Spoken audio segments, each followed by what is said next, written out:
বন্ধুরা, আজকের এই ভিডিওতে আমি আলোচনা করব আপনারা যে বিষগুলো খাচ্ছেন সেই বিষের ব্যাপারে, মাছের ব্যাপারে। হ্যাঁ, কিছু মাছ আছে যে মাছগুলো কিছু কিছু ব্যক্তির ক্ষেত্রে একেবারেই খাওয়া উচিত না।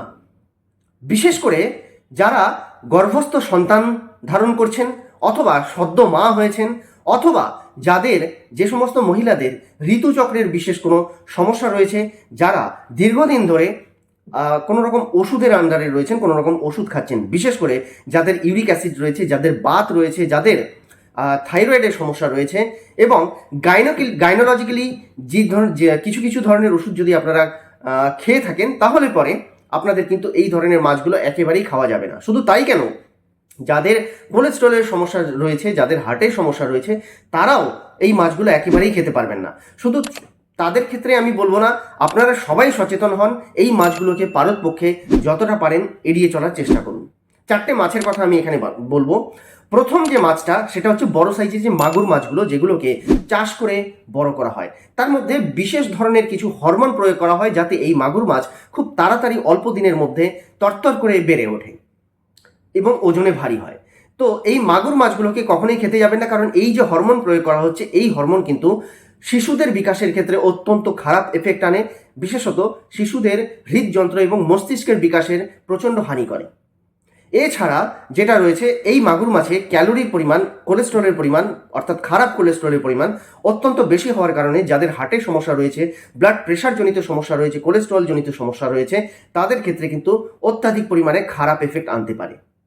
শুধু তাই নয়, এই মাছগুলো মোটামুটিভাবে সদ্যজাত মা হয়েছেন এরকম মায়েদের ক্ষেত্রেও অনেক খারাপ, কারণ তাদের দুগ্ধ ধারণ করার ক্ষমতা, অর্থাৎ বুকের দুধের কথা আমি বলছি, দুগ্ধ ধারণ করার ক্ষমতা অনেক আস্তে আস্তে কমতে থাকে, এবং সেই দুধের মধ্যে বিষ আস্তে আস্তে মিশতে থাকে, যার ফলে জন্ম হয়ে যাওয়া বাচ্চার ক্ষেত্রেও কিন্তু অত্যন্ত খারাপ এফেক্ট আনতে পারে। তাই মাগুর মাছ খেতে যাবেন না। দ্বিতীয় মাছটা কি? দ্বিতীয় মাছটা হচ্ছে আমরা যেটাকে অনেক সময়ই বাংড়া বলে জেনে থাকি, সামুদ্রিক মাছ, ছোট ছোট দেখতে, আপনারা দেখতেই পাচ্ছেন ভিডিওতে। এই বাংড়া মাছ অনেকে আবার বিভিন্ন জায়গায় এটাকে পটল মাছও বলা হয়, বিভিন্ন জায়গায় আইলা মাছ বলা হয়, অর্থাৎ এক এক জায়গায় এক এক রকম নাম এর। কিন্তু মূলত মাছটা আপনারা চিনে নিন, এটাকে আসলে বাংড়া বলেই পরিচিত। তো এই মাছগুলোতে প্রচুর পরিমাণে পারদের ব্যবহার করা হয় এই মাছগুলোকে সংরক্ষণ করার জন্য। হ্যাঁ, প্রচুর পরিমাণে পারদের ব্যবহার করা হয়। আর এই মাছগুলো সামুদ্রিক মাছ, অ্যাকচুয়ালি এই মাছে কোনো রকম ক্ষতি কিন্তু করে না যদি টাটকা মাছ আপনি খেতে পারেন। কিন্তু সমস্যাটা হলো, আমরা যে সমস্ত মাছগুলো খাই সেগুলো সংরক্ষণ করে তারপরে আমাদের কাছে নিয়ে আসা হয়, পরিবেশন করা হয়। এই সংরক্ষিত মাছ কখনোই খাওয়া যাবে না, এতে পারদ প্রচুর পরিমাণে থাকে। যেহেতু এই মাছ খুব তাড়াতাড়ি নষ্ট হয়ে যায়, তাই হাই পারদ এতে ইউজ করা হয়। আর বুঝতেই পারছেন, পারদ খাওয়া মানে আপনার সমস্ত শরীরের 12টা বাজে। বিশেষ করে আপনার বাতের সমস্যা, ইউরিক অ্যাসিডের সমস্যা, আপনার পেটের সমস্যা, এবং সর্বোপরি নার্ভের সমস্যা প্রচুর পরিমাণে দেখতে পাওয়া যায় এই মাছগুলো খেলে। এটাও খাবেন না। তৃতীয় যে মাছটা আমরা বাঙালিরা অনেক বেশিভাবেই খেয়ে থাকি এবং অত্যন্ত সুস্বাদু, অনেকেই খেতে পছন্দ করেন, তেলাপিয়া মাছের কথা বলছি। হাই কোলেস্ট্রলযুক্ত তেলাপিয়া মাছ, এতেও প্রচুর পরিমাণে পারদের ব্যবহার করা হয়। শুধু পারদ কেন, এতে অন্যান্য যৌগও ব্যবহার করা হয় এটাকে খুব তাড়াতাড়ি বড় করে তোলার জন্য। তাই এই তেলাপিয়া মাছ একেবারেই খাবেন না। বিশেষত মহিলারা একেবারেই খাবেন না, যারা সদ্যজাত সন্তানের মা হয়েছেন, অথবা সন্তান জন্ম দিতে চলেছেন, অথবা আপনাদের যদি ডায়াবেটিসের সমস্যা থাকে, সুগারের সমস্যা থাকে, তাহলে পরেও এই তেলাপিয়া মাছ একেবারেই খেতে যাবেন না। কারণ এই ক্ষেত্রে আপনাদের কিন্তু অন্য সমস্যা দেখা দিতে পারে, কারণ ইনসুলিনের মাত্রা শরীরে দিনের পর দিন কিন্তু কমিয়ে দেয় এই তেলাপিয়া মাছের খাওয়ার ফলে, যার ফলে ডায়াবেটিসকে আপনি কখনোই কন্ট্রোল করতে পারবেন না। ইভেন একটা সময় দেখা যাবে যে ওষুধও আপনার হয়ে আর কথা বলতে পারছে না। অতএব তেলাপিয়া মাছ আজ থেকে খাওয়া বাদ দিন। তেলাপিয়া মাছ সুস্বাদু হলে কি হবে, খাওয়া যাবে না।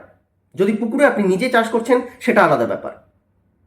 এরপরে লাস্ট যে কথাটা বলবো, সেটা যদিও বা আমাদের ভারত বাংলাদেশে মোটামুটিভাবে একটু কম পাওয়া যায়, কিন্তু তবুও পাওয়া যায়, অনেকেই কিন্তু খান, কারণ এর স্বাদ অতুলনীয় স্বাদ।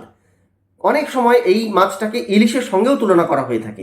টুনা মাছের কথা বলছি, যেটা বিদেশি মাছ, প্রচুর হাই কোলেস্ট্রল এতে থাকে, প্রচুর চর্বিযুক্ত মাছ, ওমেগা 3 ফ্যাটি অ্যাসিড প্রচুর পরিমাণে থাকা সত্ত্বেও এই মাছ কিন্তু খাওয়া উচিত নয়। কারণ হলো, এতেও নর্মালিভাবে, ন্যাচুরালভাবে পারদের মাত্রা অত্যন্ত বেশি থাকে, অর্থাৎ এতে সংরক্ষণের জন্য পারদের প্রয়োজন পড়ে না। এ অটোমেটিক্যালি নিজে থেকেই এর শরীরে প্রচুর পারদ বহন করে। তাই এই মাছ খাওয়ার আগে সাবধান হয়ে যান। এটাও তেলাপিয়ার মতোই সেম এফেক্ট, মাগুর মাছের মতোই সেম এফেক্ট কিন্তু আপনার শরীরে ছেড়ে যাবে। তাই এই 4টে মাছ অবশ্যই খাওয়া বাদ দিন।